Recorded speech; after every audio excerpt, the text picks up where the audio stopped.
Assalamualaikum warahmatullahi wabarakatuh. Teman-teman, kita akan membahas terkait tentang mudhof ilaih dan juga na'at man'ut.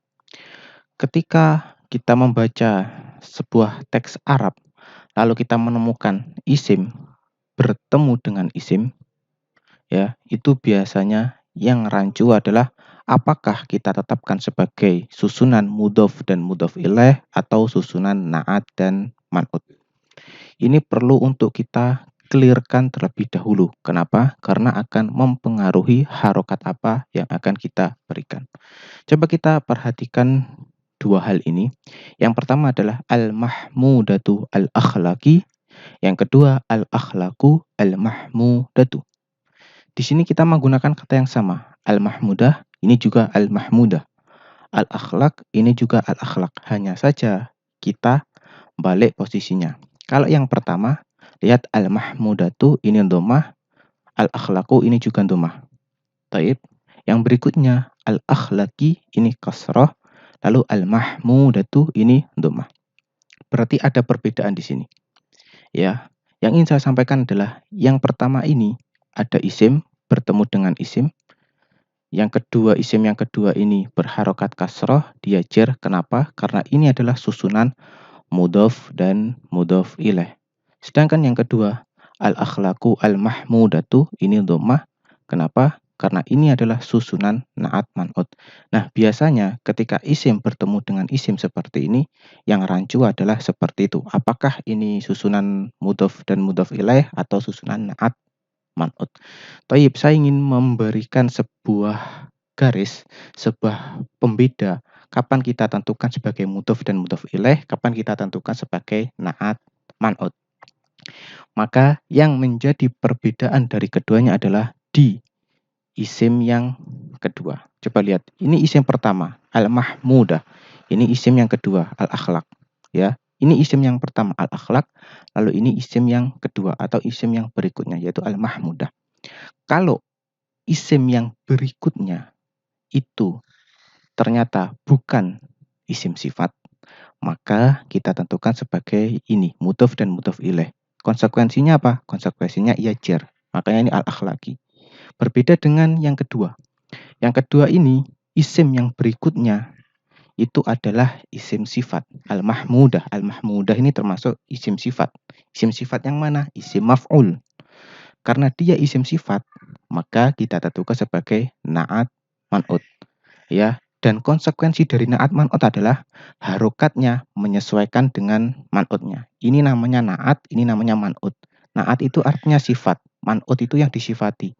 Jadi harokat na'at atau harokat sifatnya itu mengikuti harokat man'utnya yang disifati. Karena ini adalah al-akhlaku harokatnya dhammah, maka di sini juga al-mahmudatu harokat dhammah. Kalau seandainya ini adalah al-akhlaqo pakai fathah, maka ini juga pakai fathah al-mahmudata. Begitu juga kalau seandainya ini pakai kasroh al-akhlaqi, maka yang ini juga mengikuti al-mahmudati. Taib mengikuti. Ini namanya adalah tabi, mengikuti. Ya, ini susunan na'at man'ut. Berbeda dengan yang ini, mudhofah. Ya. Kalau mudhofah, mudhof ilaih, yang ini al-akhlaq. Ini dia tidak mengikuti yang ini. Jadi dia akan terus jar. Mau ini al-mahmudatu, mau ini al-mahmudata, mau ini al-mahmudati. Ini tidak akan terpengaruh. Ini tetap dia jar. Dia tetap jar. Itu adalah perbedaan mudhof, mudhof ilaih dan na'at man'ut. Baik, saya ulangi.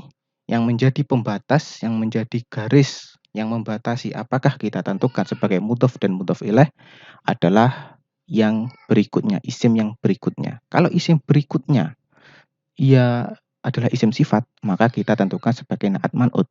Kalau bukan isim sifat, maka kita tentukan sebagai mudhof dan mudhof ilaih. Al-mahmudatu al-akhlaki. Al-mahmudah itu artinya mulia, al-akhlak artinya adalah akhlak-akhlak. Ya. Mulianya akhlak-akhlak, ini yang pertama. Kalau yang kedua al-akhlaqu al-mahmudatu artinya adalah akhlak-akhlak yang mulia. Ya, jadi kalau teman-teman menjumpai sebuah isim lalu bertemu, maksudnya setelahnya kok ada isim lagi, maka itu silahkan cek isim yang berikutnya. Isim yang kedua itu apakah dia isim sifat atau bukan.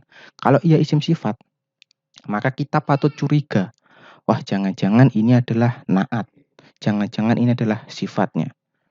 Namun kita juga perlu mengklarifikasi 3 hal. Ya, kita perlu mengklarifikasi 3 hal ini supaya kecurigaan kita naik tingkat menjadi sebuah keputusan. Apa yang perlu kita cek kepada isim sifatnya itu? Yang pertama adalah dari sisi ini muzakkar atau muannats. Maka ini harus sama. Ya, sekarang lihat al-akhlaq ini muannats karena bentuk jamak. Bentuk jamak maka ia adalah muannats. Ya, jamak yang tidak berakal maka ia hukumnya adalah muannats mufrad. Sedangkan al-mahmudah ini juga muannats karena ada tak marbutoh. Berarti ini sama. Dari sisi muzakkar dan muannats sama. Oke. Yang berikutnya kita cek dari sisi ma'rifah nakirohnya. Al-akhlaq ma'rifah. Kok tahu? Iya ada alif lam. Sedangkan al-mahmudah juga ma'rifah. Kok tahu? Karena ada alif lam. Berarti pada poin kedua ini juga sama. Al-akhlaq dan al-mahmudah ini sama. Dan yang terakhir dari sisi jumlah. Jumlah itu apa? Jumlah itu maksudnya adalah mufrad, tasniyah, jamak. Nah, itu maksudnya jumlah. Oke, lah al-akhlaq ini adalah bentuk jamak yang tidak berakal. Karena jamak tidak berakal, maka hukumnya adalah mu'annats mufrad. Sedangkan al-mahmudah ini adalah mu'annats mufrad. Sehingga dari sisi jumlah ada kesesuaian. Oleh karena itu, karena ada kesesuaian, maka kita tetapkan ia sebagai naat man'ut. Jadi seperti itu.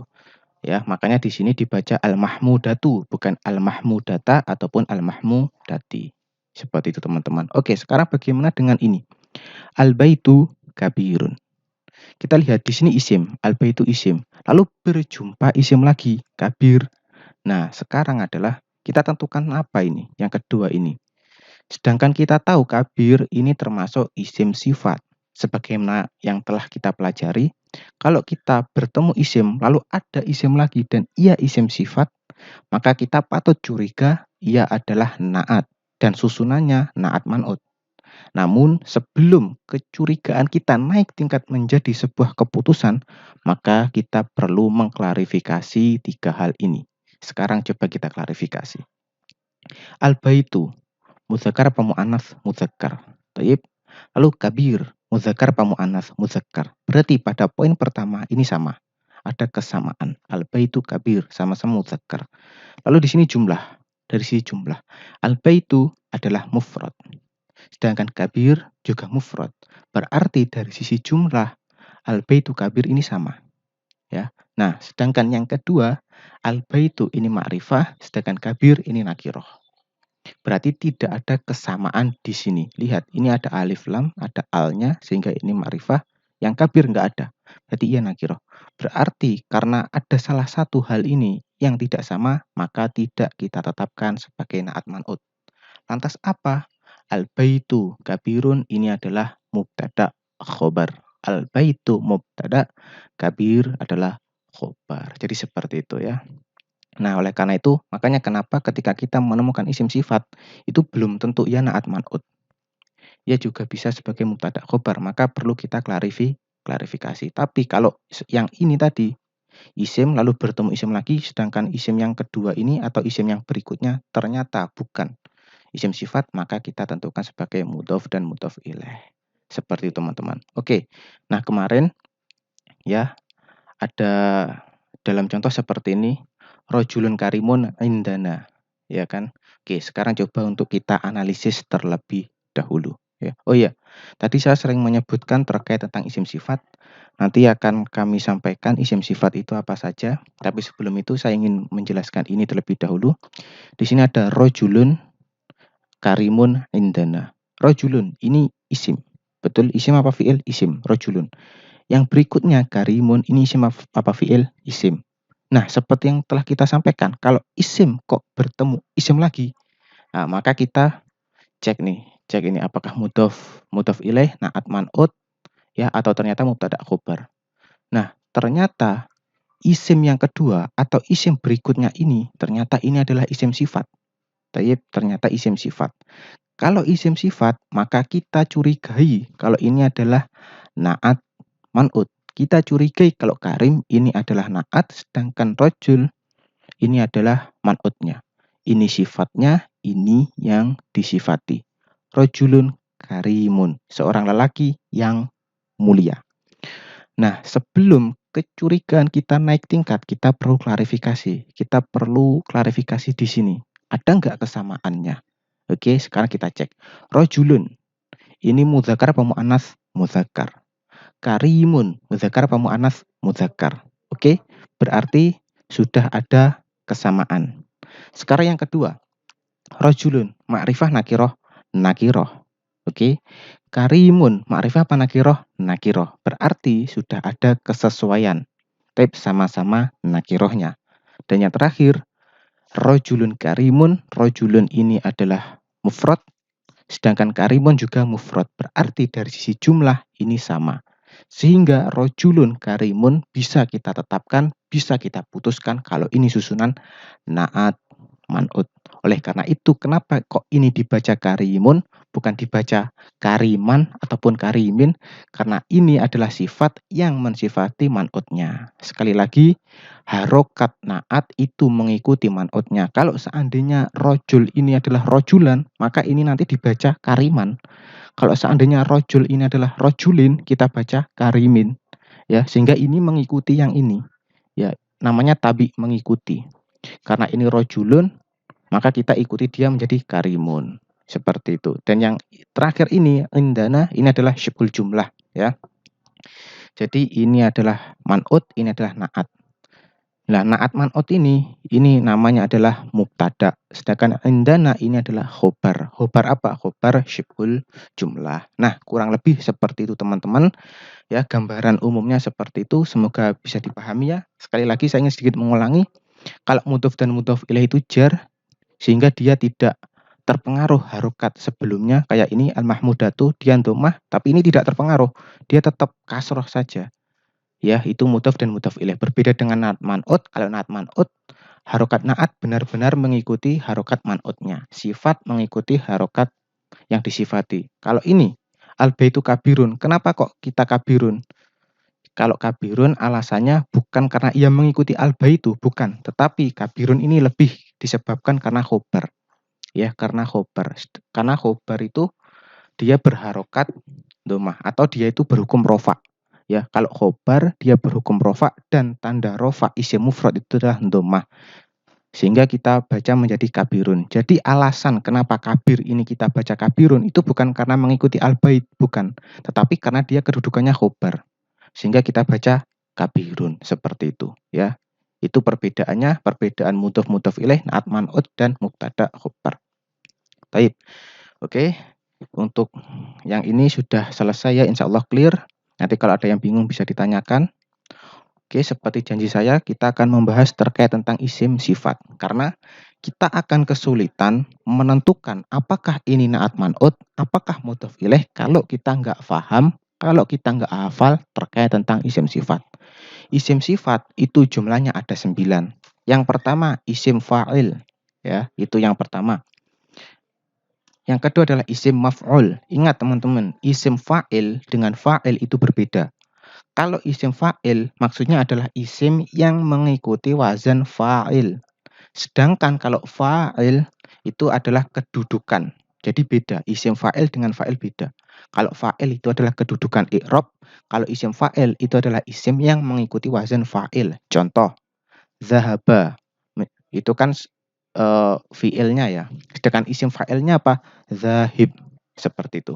Fataha itu adalah isimnya. Mohon maaf, itu adalah fi'ilnya. Fi'il madhi. Sedangkan isim fa'ilnya apa? Fatih. Nah, seperti itu. Taib itu adalah isim fa'il. Terus ada isim maf'ul. Isim maf'ul adalah isim yang mengikuti wazan maf'ul.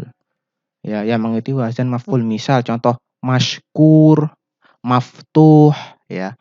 Kalau isim fa'il dari fataha kan fatih, kalau isim maf'ul dari fataha adalah maftuh, seperti itu.